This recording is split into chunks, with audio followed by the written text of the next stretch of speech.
আসসালামু আলাইকুম ওয়া ৰাহমাতুল্লাহি ওয়া বাৰাকাতুহু।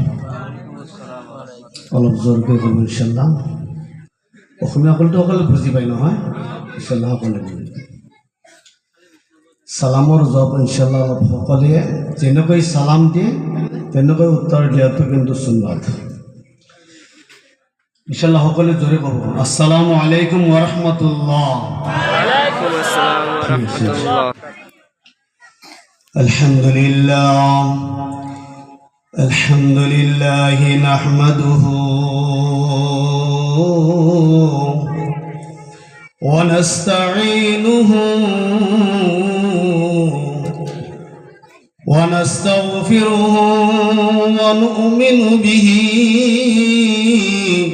ونتوكل عليه ونعوذ بالله من شرور أنفسنا ومن سيئات أعمالنا من يهده الله فلا مضل له ومن يضلله فلا هادي له ونشهد أن لا إله إلا الله وحده لا شريك له ونشهد أن سيدنا ونبينا وحبيبنا وشفينا وسندنا ومولانا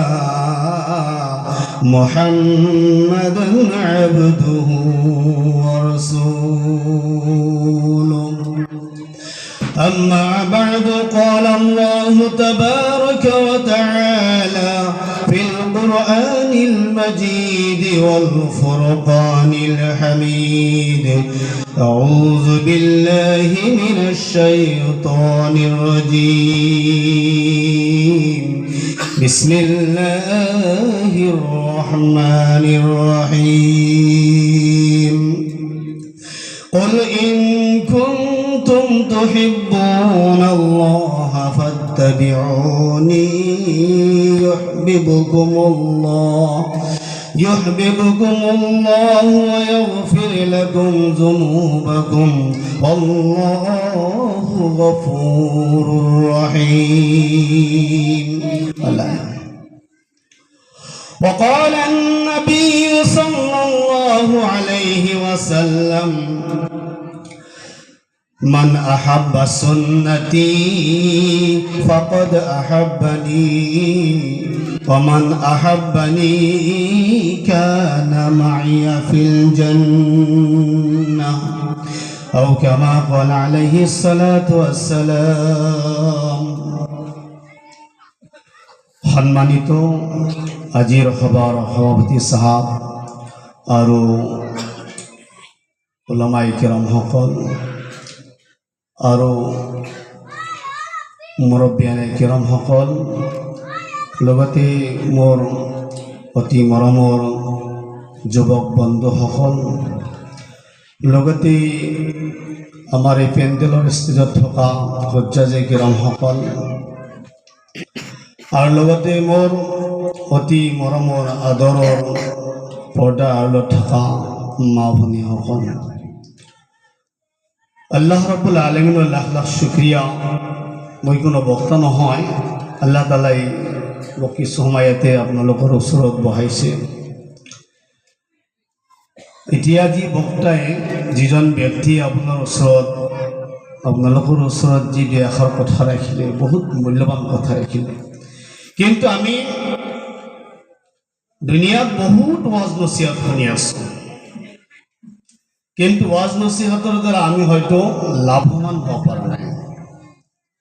কেৱল আমি শুনি আছোঁ, শুনি থকা সময়খিনি আমাৰ ভাল লাগি আছে, ইয়াৰ পৰা ওলাই যোৱাৰ লগে লগে আগৰ পজিশ্যনে আমাক পাই আছে।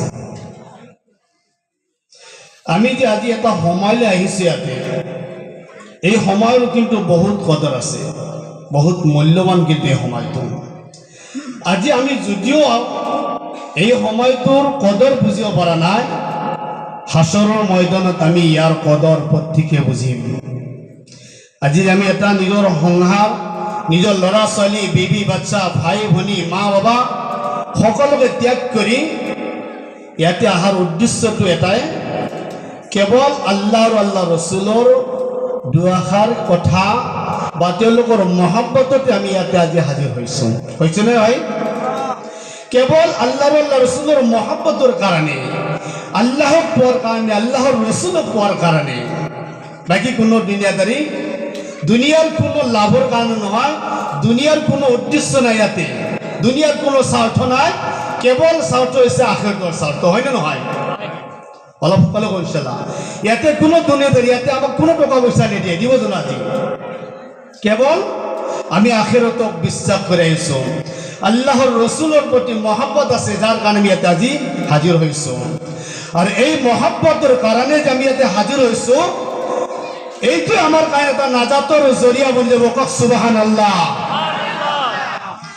হাছৰৰ ময়দানত মানুহে যেতিয়া এক নেকিৰ কাৰণে দেৱানা হৈ থাকিব, পাগল হৈ থাকিব, নিজৰ ভাই, নিজৰ ল'ৰা ছোৱালী, নিজৰ বেবী বাচ্চা কোনো কাকো চিনি নাপাব, সেইদিনাখন মানুহে এজনে আনজনৰ পৰা নেকি বিচাৰিলে কিন্তু নাপায়। ইয়াতে যে আমি কিবা এটা আশা কৰি আহিছোঁ, এইটো কিন্তু হাছৰৰ ময়দানত এটা নাজাতৰ জৰিয়া বনি যাব। কওক সুবহানাল্লাহ। দুনিয়াত বহুত সময় নষ্ট কৰিলোঁ, আমি বহুত সময় নষ্ট কৰিছোঁ দুনিয়াত, কিন্তু এই সময়ৰ কোনো দাম নাই আল্লাহৰ ওচৰত। আল্লাহৰ ওচৰত ইয়াতে ৱাদা আছে, আল্লাহৰ ৱাদা আছে, ইয়াতে আল্লাহৰ ৱাদা আছে। যিমানখিনি সময় আহি বহি আছোঁ, আল্লাহৰ ৰহমতৰ ফিৰিস্তাই আমাৰ আমল নামাত কি লিখি আছে? নেকি লিখি আছে। কওক সুবহানাল্লাহ। ইয়াৰ পৰা ওলাই যোৱাৰ পিছত কিন্তু এই নেকিৰ পৰা আমি বঞ্চিত হৈ যাম, এই নেকিৰ পৰা আমি বঞ্চিত হৈ যাম। গতিকে এইখিনি সময় খুব কাণ পাতি, খুব মনোযোগেৰে যাতে আমি শুনি আমল কৰিব পাৰোঁ, এইখিনি আমাৰ আচল উদ্দেশ্য। জীৱনত আমি বহুত ওয়াজ নসিহত কৰিলোঁ, বহুত ওয়াজ নসিহত শুনিলোঁ, কিন্তু আমি আমল কৰিব পৰা নাই।